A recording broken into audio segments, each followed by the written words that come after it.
Terraformers. If action and fight scenes with little to no breaks in between are what you're craving, then Terraformers has got the fix for you. Seriously, every minute of every episode except the first few ones of this show are packed to the brim with action. Battles here and there with attacks flying everywhere. There's really no rest from battle in this one. Why? Well, the characters here would probably die if they stopped struggling even for a moment. Terraformers depicts the battle of humanity against mutated, or probably evolved cockroaches on Mars. At first, humans were trying to make Mars habitable by sending moss and cockroaches there to begin the ecosystem. But then, after several hundred years, things take a dark turn. The cockroaches evolved into monstrosities and a deadly virus is on the loose on Earth. The only fix now is to capture the terraformers, study them, make an antivirus from them, and, if possible, eradicate them all. Tales of Zestiria DX. Harmony for all. That's the sole purpose of some anime. Why can't people just come together and be companions regardless of their race and color? It opened up all these new paths for both of them. Being an anime adaptation of the popular game and having Ufotable backing it up, this truly is something that stood out the moment it was announced. As amazing and breathtaking the game was at times, it features a retelling of the video game story while introducing and bringing all new elements to the table, preventing anyone from making that excuse comprising of the words, "I've played the game, so no need." Featuring shepherds and seraphim, and how Sori just wants them to be on good terms with each other since he's part of both and understands both of the races, the anime features adventures that no one should miss out on, since it solidifies the video game experience and introduces us to all this new stuff, making us want to revisit the game once again. Sori, for his kind nature and human heart, is truly a character that can give the best shonen protagonist out there a hard time when it comes to popularity. The only thing being that the anime is pretty underrated. Yao Jing Zhongji Shosei. On his way to a convention, Yuan Ding, an otaku, finds himself transported to another world. A fantasy world with magic and demons. After failing the entrance exam at Shuo Yu Academy, he decides to become a gardener where he learns about the fairy seed. Yuan Ding's life in another world begins, aiming to collect the fairies said to exist in the legends to change his destiny and become the protagonist of this new world. Shingeki no Bahamut. Shingeki no Bahamut takes place in a fantasy world where humans, gods, and demons work together and it sealed the world-ending Bahamut away.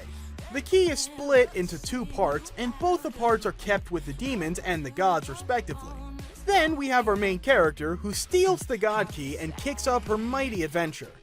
Joining our main character Amira are two bounty hunters with crashing sets of personalities. Humans, monsters, gods, and demons of all different shapes and sizes come in for a battle royale that never fails to disappoint because the action is paced to be fast and furious, which leaves little room for exposition.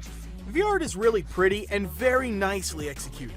The characters have a lot of flavor to them, and there is a lot of character development in the demon anime.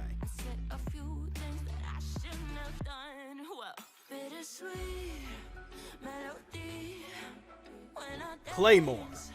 Claymores are very strong female warriors whose job is to slay demons.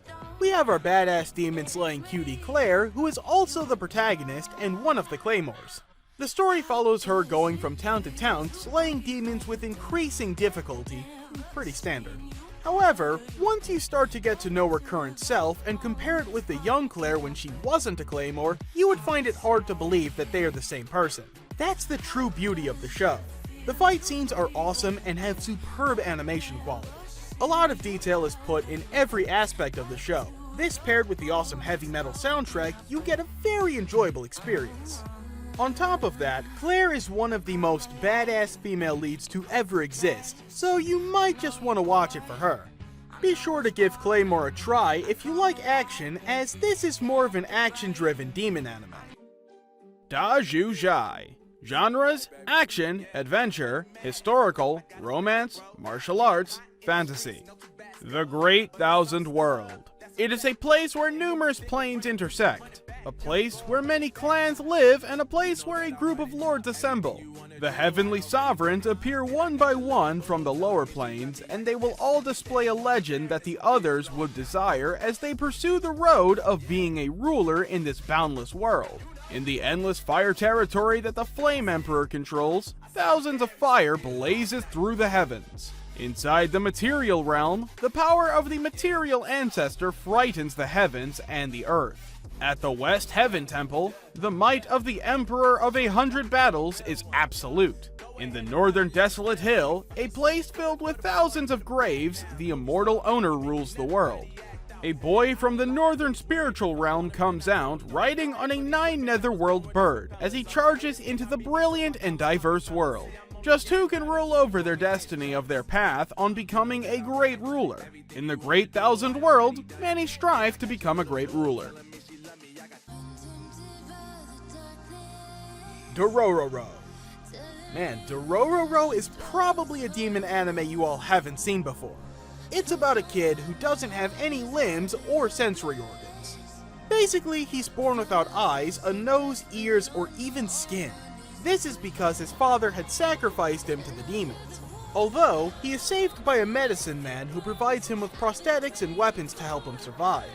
His aim is to kill all the demons who took him as a sacrifice. With every demon he kills, he gains back one of his body parts. On his journey, he meets a kid, Dororo. The anime is about their journey and their fight for survival. The art and animation are really nice. Hyakimaru is one badass fighter for a disabled person. The animation is really great, and I think anyone who watches this will agree.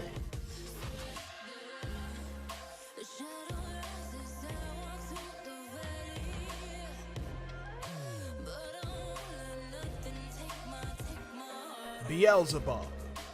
It's probably the funniest demon anime on the list. Beelzebub is a show that doesn't take itself too seriously, and this approach works very well for the story being told. The main characters, particularly Furuichi, seem aware that the part of the show that routinely sets them up with ludicrous scenarios, as if to test their reactions, and they are not shy about calling out some of the more preposterous elements that arise. Characters also address the viewer directly, which adds a nice touch of humor to the show while making the situations more relatable. I found this approach more satisfying than one where we are asked to accept ridiculous circumstances at face value. Owari no Seraph. Owari no Seraph, in easy terms, can be defined as a general demon anime which follows the shonen tropes and does it perfectly. It might not stand out story-wise, but in terms of characters and their development, it does wonder. The story is of a power struggle between humans and vampires, but the real story is much darker with a fair bit of generic plot twists. The art is really good, but the fight scenes do feel a bit lacking sometimes.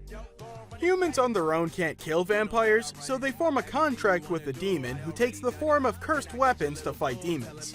Everything about Owari no Seraph can be easily predicted, but the enjoyment is nice.